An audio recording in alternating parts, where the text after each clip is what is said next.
welcome back everybody. My name is Asa and today is another episode. It's time to switch, only key points and only 20 minutes talk. Our guest is full cycle recruiter working with international and Ukrainians market, around 3 years in recruitment, mostly in startup recruitment agency and a product startup, switch from English teacher to tech full cycle recruiter, developing a personal brand to help people like juniors and switcher make their first steps in the job search. Meet Vasil Mutenko. Hi, Vasil. Welcome to our interview. I am so happy to have you here today. How are you?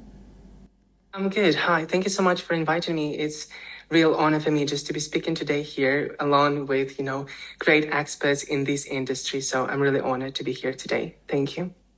And I'm really impressed by your career journey, and I know you're also a switcher, so I believe this video is going to be really helpful to our viewers.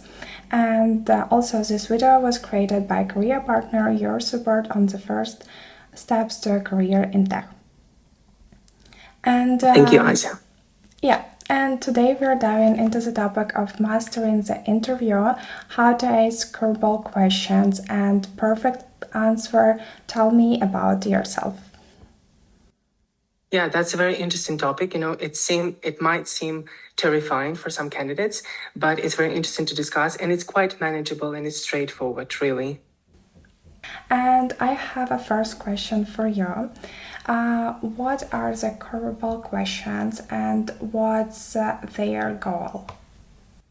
Yeah, so curveball questions are the ones that are quite challenging and might be tricky. So they are designed to test the candidate's ability to think on their feet, just to share their experiences, assess the way they react and what their facial expression or body language can be during the online interview or offline also, and just demonstrate their fit for the role, to check also soft skills and just fit for the role for the company culture.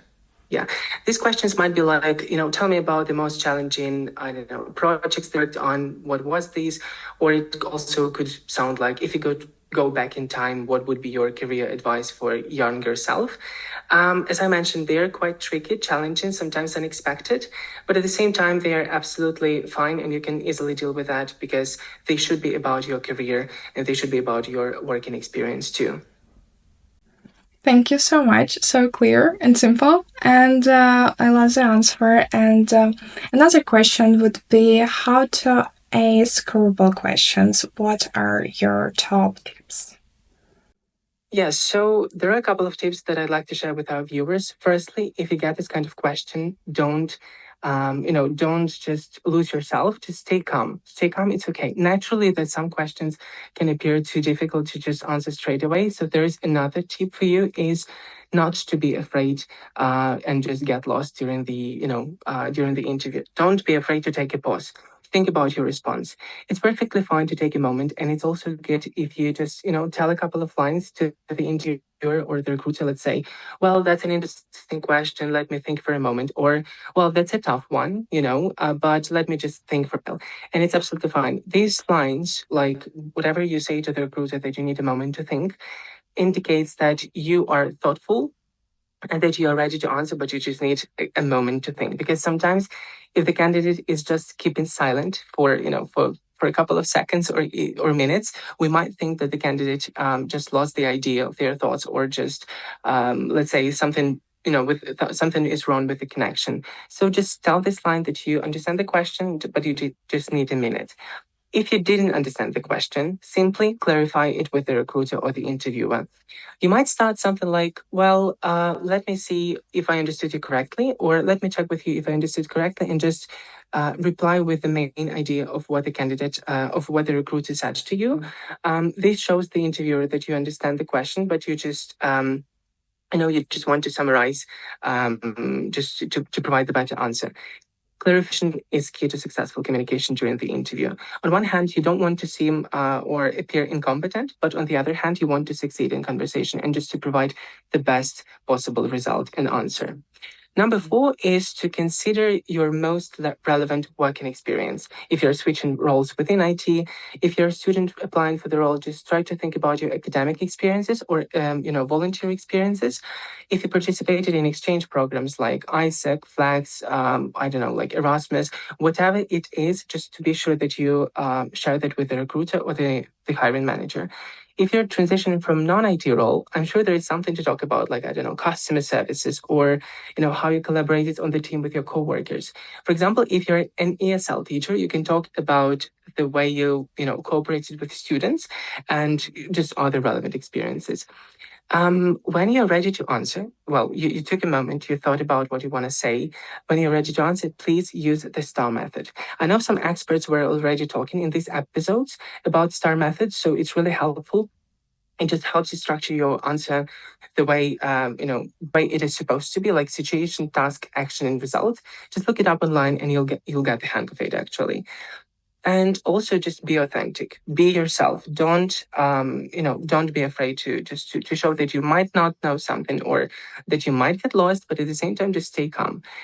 So these are the main tips just to remember. But if you watch this video, you will definitely succeed, because you will know all the tips and tricks for that those questions. Vasya, if a recruiter asks to tell me about yourself, how to nail this question?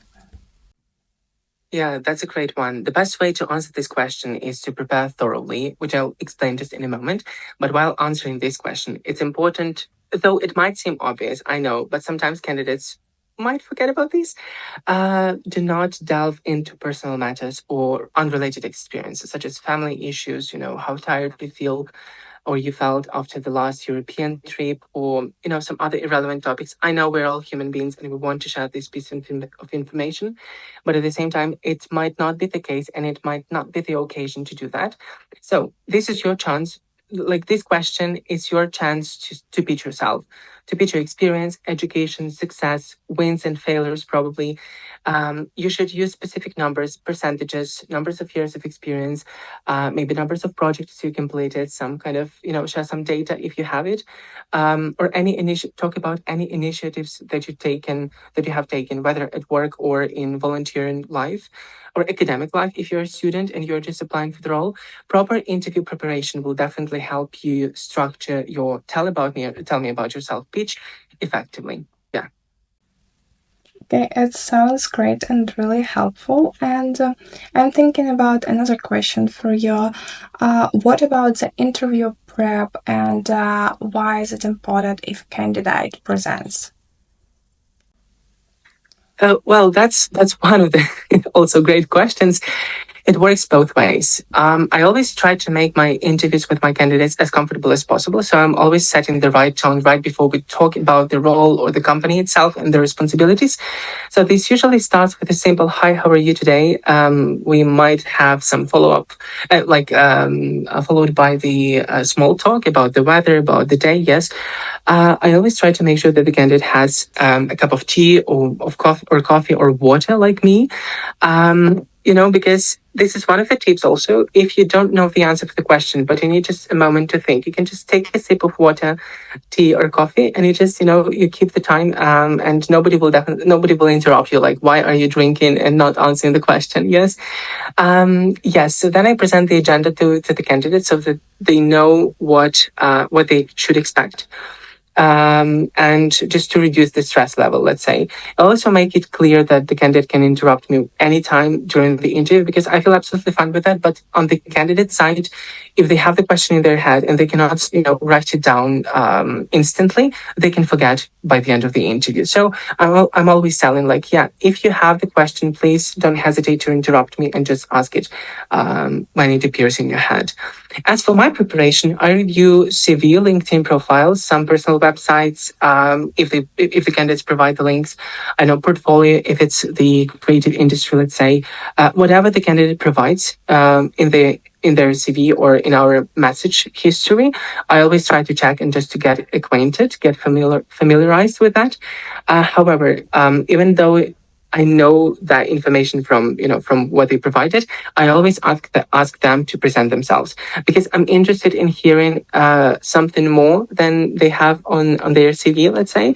And it's always it's always working. Even though I've reviewed their materials, I often learn more about their responsibilities, the tools that they use, some probably situations that they will not put on CV. And also, as Lena also talked and Margot in previous episodes, CV should be one or maximum 2 pages, right? When you have, you don't really have, you have limited number of characters and pages while creating the CV. So it's better if you don't get mad, let's say, at the recruiter and just present yourself nicely. Here are a few pieces of advice that I want to share with the job seekers also. And number one is to create a personal page or website. It might be done with the help of AI tools. Okay, website, it's already a lot, let's say, but you can use Notion pages, right? Notion, any other platform, let's say. It will make things easier for both sides, for you, the candidate, and the recruiter. Plus, it impresses hiring managers by showing that you are organized, thoughtful, that you gathered all the important information in one place. And again, if the CV is 1 or 2 pages long, Notion personal page can be, different tabs, different portfolio examples. I don't know. It depends on the industry, but you can put whatever you think is relevant to that or to the one or the other role. Number two is to research the company and the role. Take the time to research that before the interview. Dig deeper into the values of the company and dig deeper into the job description that you have, because the job description might provide you all the answers and help you to come up with your own questions before, for the recruiter. Understand the company's activities. Before the interview, again, try to understand what the company is doing. If you see that the company, if it's a product company or they created some sort of app or platform, please try to use it. I always recommend, I live by my pieces of advice too. So when I was applying for different companies, I saw, and if it was some sort of app, so I tried to download it on my phone to use it a couple of days before the interview and just to provide some feedback. And it also impresses the hiring managers. Check LinkedIn profiles. I do check LinkedIn profiles of recruiters, head of talent, some team members, co-founders, founders, just to be sure that I don't miss anything and that I have more context than let's say the regular candidate who doesn't really do the interview preparation. Aligned with company values. If you checked their values, and those might be like transparency, sincerity, honesty, you can actually reflect on your experience and you can provide some examples how you live out by these values. Yes. And you can ask recruiters or hiring managers different questions, or team members who are joining the interviews. You can ask them about the situations or specific examples how these values are are living within the system. So they shouldn't be just beautiful words on the page of the company. And ask questions. I'm always happy when the candidate comes to the interview with thorough preparation and ask questions, because I'm even happier if I can satisfy the concerns or needs of the candidate. They feel valued, they feel taken care of if they ask question and if they get the response. Get the response. What I would recommend avoiding is to create imaginative stories or think that you can mislead the recruiter or the hiring manager. If something that you say doesn't seem or doesn't sound quite true or seems just untrue, I might ask detailed follow-up questions. And if you don't provide me specific examples or sort of details, of course we're not talking about the NDA projects, I might think that you either hide something from me or that you were not the one who did the job that you're talking about, or just you didn't prepare for the interview well. For example, if I ask, please tell me about 2 or 3 projects, specific projects that you're proud of and you can share with me. And if the candidate starts mumbling like, well, yeah, I've got a lot of projects I've been working with the whole world and blah, blah, blah. But the candidate doesn't name me any specific project. Again, not about the NDA, any specific projects, doesn't provide me with answers about, I don't know, tasks, responsibilities, actions, and results. Let's say STAR method, yes. It indicates that you either weren't truthful or you didn't prepare well for the interview. I think that's the most important pieces of advice that I'd like to share with our viewers, and just giving the word to you, Asia. Thank you so much. It was really a short period of time, but your tips is really valuable for me, and I got some new insights for me as well. So I really believe it's going to be helpful for our viewers as well. And thank you so much for joining me today and sharing your expertise. Thank you so much. I'm so honored again. I'm so honored to be here and just to be speaking. And if our viewers have some questions, and please, dear viewers, do not hesitate to contact me or us and just ask more or just comment on under the video, and we'll definitely get back to you with the answers to your questions. Yes, and thank you for tuning Time to Switch to our viewers. And if you're ready to switch, tap the link in the description and take a quiz. And don't forget to like, subscribe, comment who you want to invite next, and hit the notification bell for more insightful conversation. Until next time, bye!